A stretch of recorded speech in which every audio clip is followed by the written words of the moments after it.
Good day, everybody. Good day. You know what just came to me, Sekou? That stomp music is kind of like when fraternities do step. That's what it is. That's what it is. That's what's singing to me. Yes, that's what it is. I'm like, what is it? But yes, that they do that. All that. Yeah. That's what got me. That's what got me. Good day, Jana. Good day, Wayne. Yes. All right, Wayne, we're gonna send you some energy right now. Ain't nothing to be scared about. Ain't nothing to be scared about. We just gonna send you some protective energy right now, Wayne. We got you. We got you. All right. All right. Happy Monday and good day to everybody joining in for today's morning sip. And we know that sip is spirit and practice, where we get to practice. We get to practice what is ours to be and what is ours to do.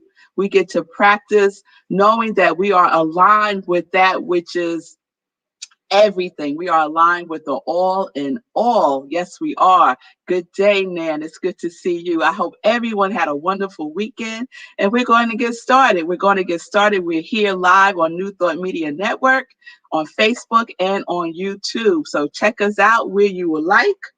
And so I shared yesterday, you know what happens on Mondays, right? We do a new series. And I've shared over the times my process for these new series. And so today I was like, I want to just write out all the series that we've done so far just for 2021. I haven't done it for 2020 yet, but I will. And I just feel like there's a thread there. There's something that is connecting everything. And I'm not quite clear about it yet, but it's coming into clarity.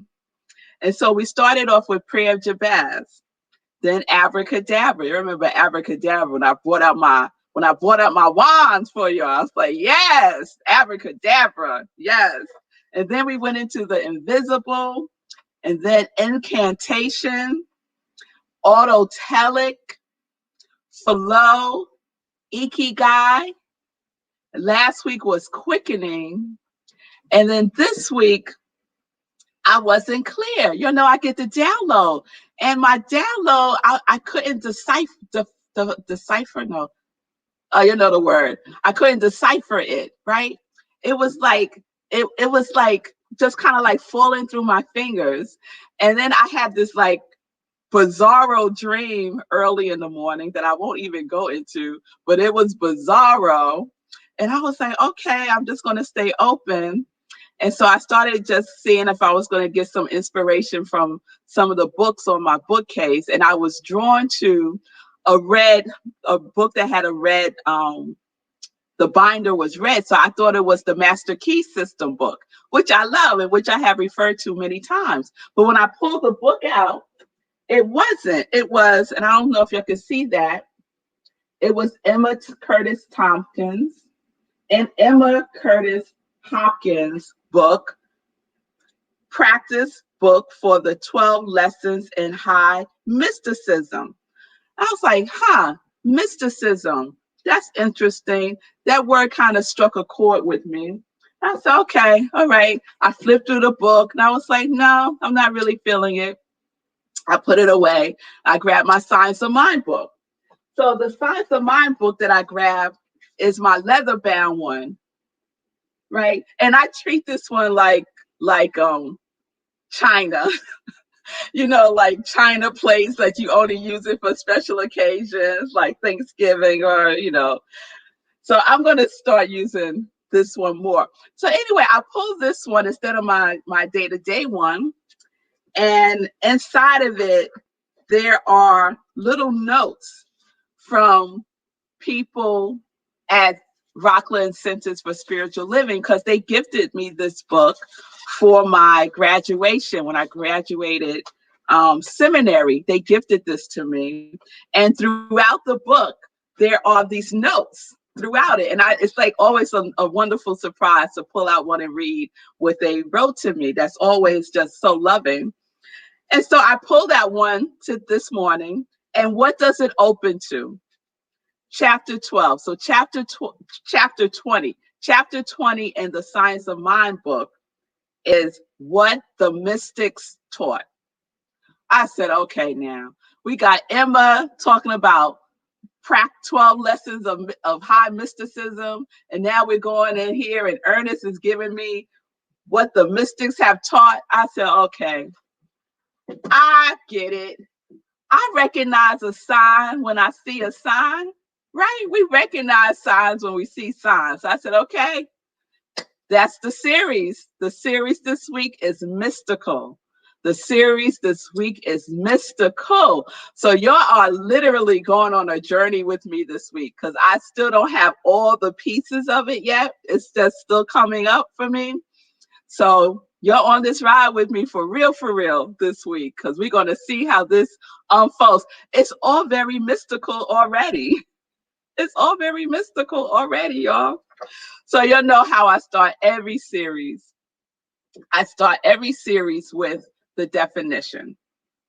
So the definition of mystical in the dictionary is a doctrine of an immediate spiritual intuition of truths believed to transcend ordinary understanding or a direct, intimate union of the soul with God through contemplation or ecstasy.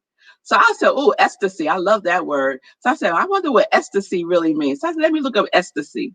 So ecstasy means mental transport or rapture from the contemplation of divine things.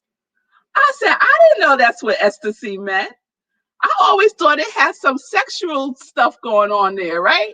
That's what I was expecting. And I was like, what? A mental transport or rapture from the contemplation of divine things. I said, okay, it is speaking my language. Let's get into some ecstasy. So we will this week for sure. But what I want to pull out from the definition right now, it is the immediate spiritual intuition of truths believed to transcend ordinary understanding. Ordinary understanding, transcending ordinary understanding. And it's an intimate union of the soul with God. I love that, right? So I hope that clarifies the definition because that's what we're going to be working with. And then, of course, I went to the Science of Mind text. Since Ernest Holmes has a whole chapter on mystics, I said, okay, let's see what Ernest has to say. Because I really don't recall this when I read the book before. But here we go. What is a mystic? A mystic is not a mysterious person, but is one who has a deep inner sense of life and of his unity with the whole. Mysticism and psychism are entirely different. One is real, while the other may or may not be an illusion. There is nothing mysterious in the truth. I love that. There is nothing mysterious in the truth, or so far as it is understood. But all things seem mysterious until we understand them. A mystic is one who intuitively perceives truth and without mental process arrives at spiritual realization. Ah, that's a mouthful, right? So this is what we're working with this week. We're working with spiritual realization. We're working with an intimate union between the soul and with God. And isn't that connected to what we were talking about last week about quickening? And on Friday, when we was talking about the creative process or the Trinity between the spirit, the soul, and the body. Yes? And so when we say there's an intimate union of the soul with God, that's the intimate union between spirit and the creative process and soul, right? The intimate union between the seed and the soul, the soil. Yes? So we see that there's a thread that's weaving through this whole series this year. Yes? Okay. All right. And then the other piece I want to just point out is that we talk about a lot of times. I remember when The Secret came out. You remember when The Secret came out, that book? It was like all over the place. And and for some reason I just didn't feel called to it. I don't know why. I just didn't feel called to it. But I know that it made a big difference in a lot of lives, like millions of lives probably. And it became very popular and very mainstream. And we know that there is no secret, right? We know that there is no secret. The law is the law, right? The law is not hidden. The law doesn't hide out and play hide and seek with us. It's not mysterious. We can use it, right? We can use it. So it's the same application with mysticism or being mystical. It's not a mystery. It's not a mystery. The mystery is in the misunderstanding. The mystery is in, Ernest said, there is nothing mysterious in the truth. So as far as it's understood, but all things seem mysterious until we understand them. All things seem mysterious until we understand them. And so going on a mystic journey can take us to spiritual realization and to our intimate union with God. Yes? Oh, yes. So I'm excited about this ride we're going on this week, because right now it is kind of a mystery to me because I don't fully understand where I'm going with it yet, but I know that it's unfolding with grace and with ease. I know that it's unfolding with grace and with ease. And I do believe it all really started with that dream I had this morning. So I want to tell you a little bit about the dream, right? And so you'll see, you could put into the chat if you find something that's clicking with you. So I'm dreaming. It's early in the morning, and I know that it's early in the morning because I got up at 5:30 to do my prayer circle with my seminary sisters and a meditation, and then after that I went back to bed. So it was about 6:30, and I have the dream, and the dream is I go into the bathroom, and there is a pigeon in the bathroom, and on the pigeon there's a spider, this gigantic spider, but it's like they're one being. So you see the pigeon, and then it has like these beautiful like wings on it, but the wings are part of the spider, right? And I'm standing there looking at it like, what in the world is this? You know, when you have a dream that's so real, so that's how it felt. So I closed the door.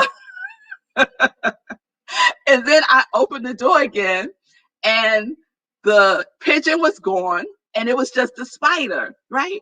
And the spider was huge, but it wasn't like a fuzzy, scary spider. It had like really thin legs. It was just very majestic and very graceful. And I was like, okay, where's the pigeon? I just see the spider. And then I go and I close the door again. And then I open the door again, and my cat comes out. So Davy comes out of the bathroom. I don't know what he was doing in there. And then I open the door again, and the spider has turned into like this prehistoric insect. So it still was a spider, but it was like rocky and lumpy, like Play-Doh, and it was very boxy. And I was like, that's interesting. I felt a little fear when I saw that spider, but I just closed the door again, and then, I was like, okay, that was weird. In my dream, I was like, that was weird. Okay. And then I have another dream that I'm pregnant. So there you go. There you go. I put those two things together along with Emma Curtis Hopkins' book, practice book for the 12 lessons in high mysticism. And then I tie that in together with Ernest Holmes' whole chapter on what the mystics have taught. And kabam, abracadabra, abracadabra. We're in mysticism, mystical this week. That's where we are. Oh, yes, Robert. I am excited too. I am excited to see what this is going to reveal. Yes, yes. And so all of you who are here with me, my congregation of joy, we're all connected. So I want you all to be aware and awake and observe what happens in your life this week. Just pay attention, because if stuff is going on with me, guess what? Stuff is going on with you too. So let's all be in this together, all right? So just pay attention. Just kind of like Take notes when interesting, curious things pop up for you this week. It could be in dreams, it could be something that you see on TV or a sign or whatever it is, whatever it is. Just pay attention to that because there is a message for each one of us this week. I am absolutely, positively, 100% sure about it. All right. All right, y'all. So that's where we're going. We are we are transcending into we are transcending ordinary understanding, and we are in our intimate union of the soul with God. And there will be a spiritual realization before this week is over. And so it is. Ashe and amen. All right, y'all. So I am Rev Melissa. I see some new names over here in the chat. So I just want to let you know who I am. I am an ordained interfaith minister. I'm a licensed religious science practitioner, and I am a purpose coach. And that Triune is my ministry of joy, where I support people in living life in joy, connected to their yes. And so I say I welcome anyone who needs some support to reach out, DM me, and we can set up some time to speak and go from there. All right? All right. All right. So we're living life in joy, y'all, connected to our yes.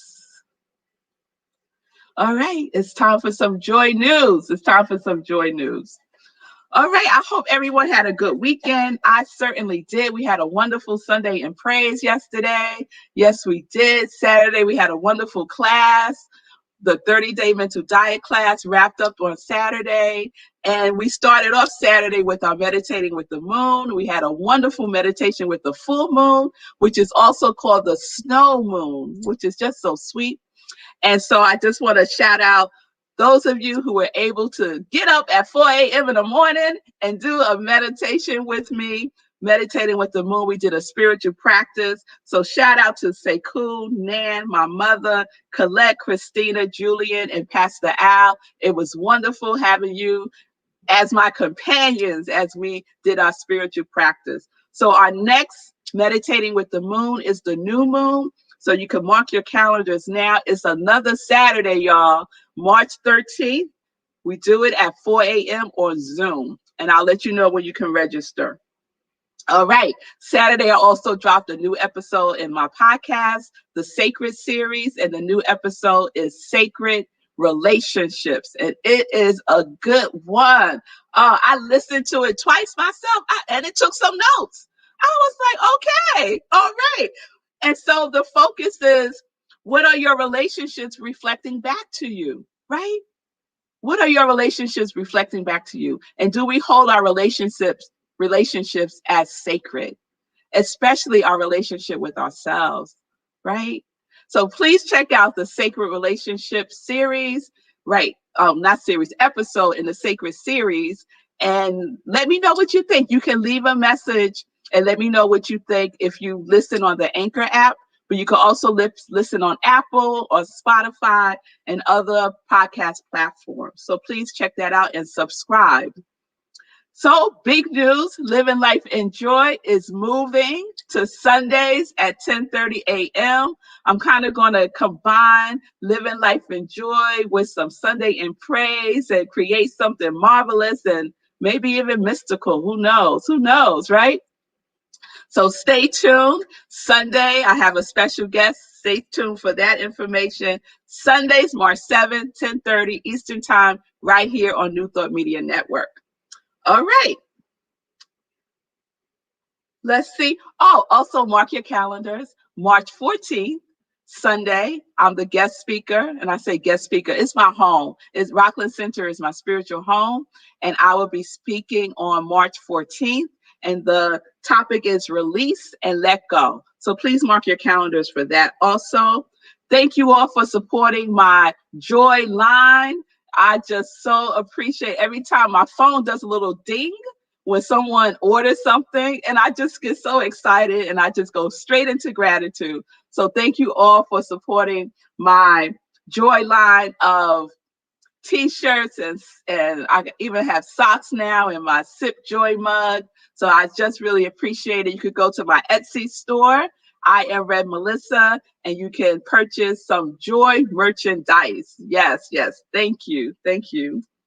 All right. And yesterday I also gave a Hero Hoodie update. So check out yesterday's Sunday in Praise for a full Hero Hoodies update. But I want y'all to know that we met our mission. Our mission is accomplished. I said at least 10 children's size Hero Hoodies. And that is what we did and then some, because y'all know we all about the overflow.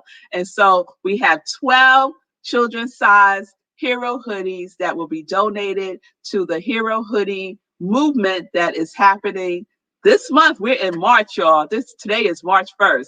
Happening this month in Louisville, in Memphis, and in Walls, Mississippi. And the focus for Women's Month is giving in women's shelters. And you know, wherever there are women, there are children. And so the Congregation of Joy focused on donating children's size Hero Hoodies for this wonderful cause that Sekou Rice has envisioned and implemented and made a reality. Yes? So please go to giveherohoodies.com and you will be able to purchase children's size Hero Hoodies, adult size Hero Hoodies, caps, all kinds of wonderful things. The Hero Hoodies and the caps are a go-go. So you get one, he gives one. Okay? All right. All right. So I think that's all I wanted to share. Just shout out again to my Congregation of Joy, Simone, Nan, Vanessa, Stacy, and Davon, and my girls too, for participating in the Hero Hoodies movement for March. I so appreciate it. Thank you. You can still get in on it, y'all. You can still get in on it. Just go to giveherohoodies.com. All right, y'all. So I think that's all I wanted to share. In the giving, please give to the New Thought Media Network so they can continue to expand and grow their uplifting, positive messages, programs. Just let's give. Let's just give. Yes, yes, yes. Okay, you could do so at their website, ntmedia.org. All right, I think that's it. We're going to continue. Okay. Thank you, producer. And love offerings. If you'd like to give a love offering to my ministry of joy, this is my full-time work. This is what I do. You can do so at Cash App and Venmo at I Am Red Melissa. And there you have it. So peace and blessings, everybody. Peace and justice. We're living life in joy, connected to our yes.